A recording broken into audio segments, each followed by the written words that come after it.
Le passage d'aujourd'hui est Psaume 24, versets 1 à 10. Lisons ensemble.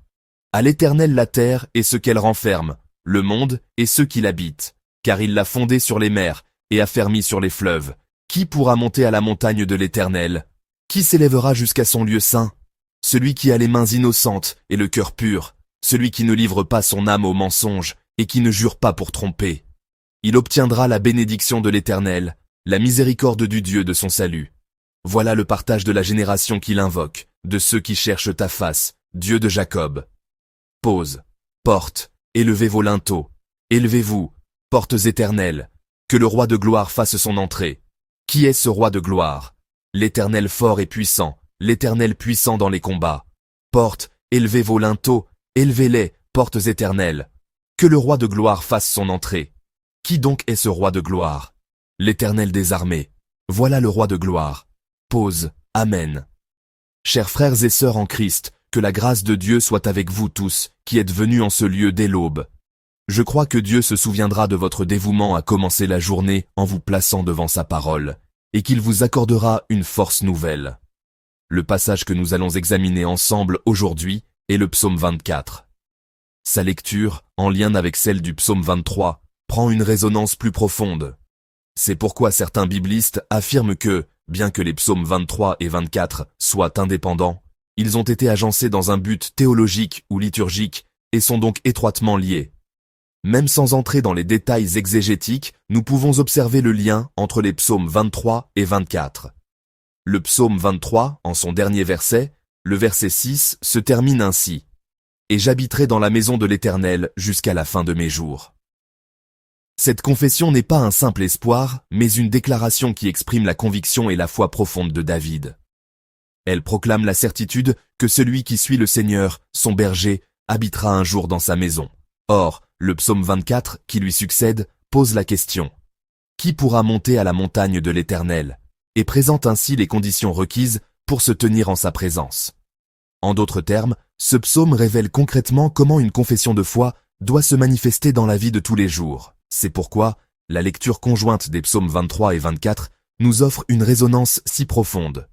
Entrons maintenant dans notre passage, le psaume 24. Aujourd'hui, nous allons méditer plus particulièrement sur les versets 1 à 4 afin d'en recevoir la grâce. Comme je l'ai mentionné, le psaume 24 commence par proclamer clairement qui est Dieu. Lisons le verset 1 tous ensemble.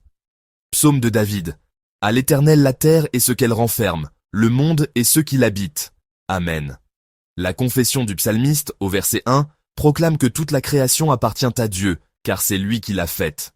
Mais cette affirmation ne concerne pas seulement un instant passé. Elle déclare que Dieu règne sur toutes choses, aujourd'hui encore. Elle affirme que nos vies mêmes, notre réalité tout entière, appartiennent à Dieu.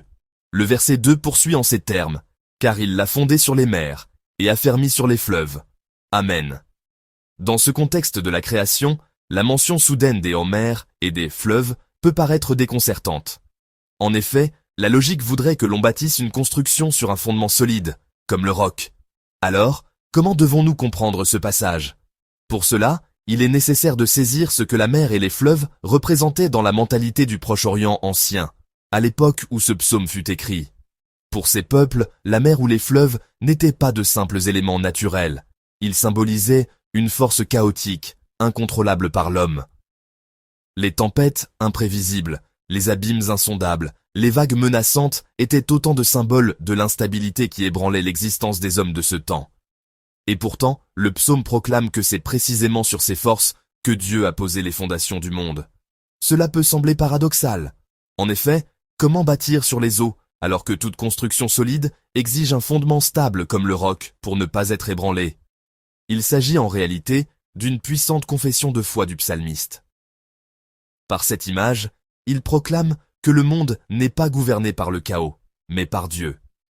Même lorsque nous sommes assaillis par des peurs qui nous semblent aussi vastes que les mers et les fleuves, même quand la situation paraît incertaine, le verset 2 affirme avec foi que Dieu maîtrise parfaitement toutes choses. Or, il y a ici un point crucial. Plus le psalmiste révèle la souveraineté de Dieu, plus il confesse que le Seigneur a établi les fondements du monde au cœur même du chaos, et plus notre propre condition d'être humain apparaît clairement. C'est pourquoi la question suivante se pose tout naturellement. Lisons le verset 3 tous ensemble. Qui pourra monter à la montagne de l'Éternel? Qui s'élèvera jusqu'à son lieu saint? Amen. Cette question va bien au-delà des simples qualifications requises pour entrer dans le temple. Après avoir proclamé que Dieu est le souverain absolu, plus grand que le chaos lui-même, et que le monde entier lui appartient, la question se pose. Qui est digne de se tenir devant un tel Dieu? Ce verset exprime la réaction naturelle de la créature face à la majesté de son Créateur, qui a tout fait et qui gouverne tout. À cette question, le psalmiste apporte la réponse suivante, au verset 4.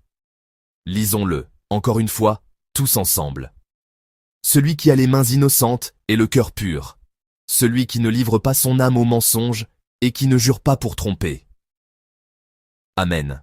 Le psalmiste répond donc à la question de savoir qui peut s'approcher de Dieu et entrer dans sa maison. C'est celui qui a les mains innocentes et le cœur pur, celui qui ne livre pas son âme au mensonge et ne jure pas pour tromper.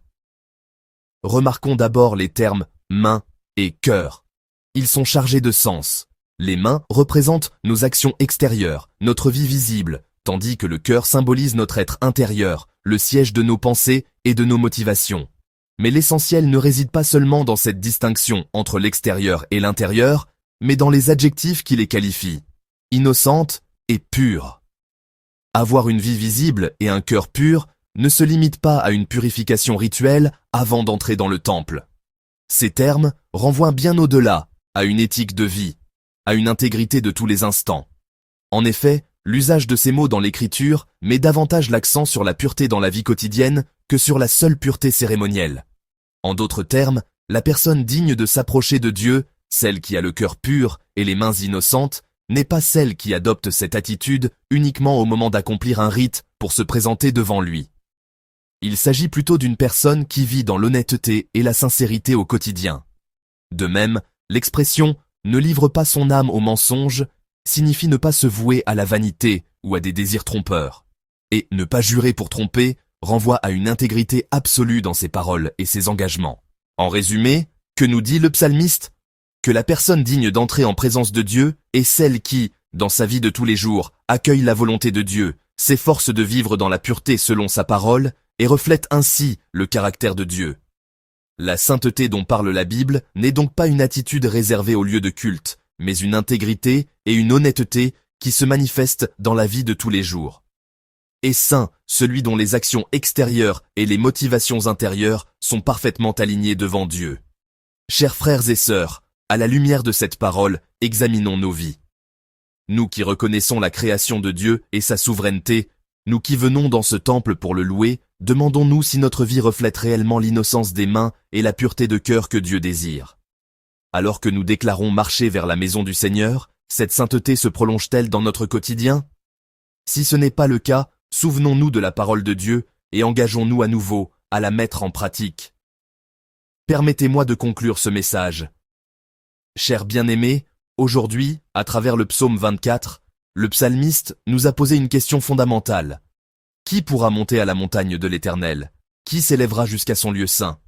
Et à cette question, il a donné cette réponse.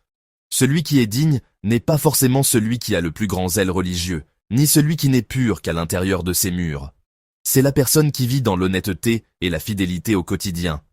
Le psalmiste promet ensuite que Dieu bénira une telle personne, celle qui vit constamment en sa présence, reconnaissant sa souveraineté en toutes choses, dans ses actions comme dans ses pensées.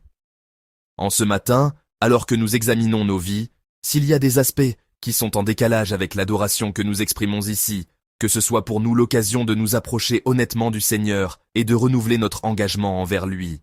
Puissions-nous, vous et moi, choisir aujourd'hui l'honnêteté et la fidélité, et prendre la ferme résolution de tourner entièrement nos actions et nos cœurs vers Dieu.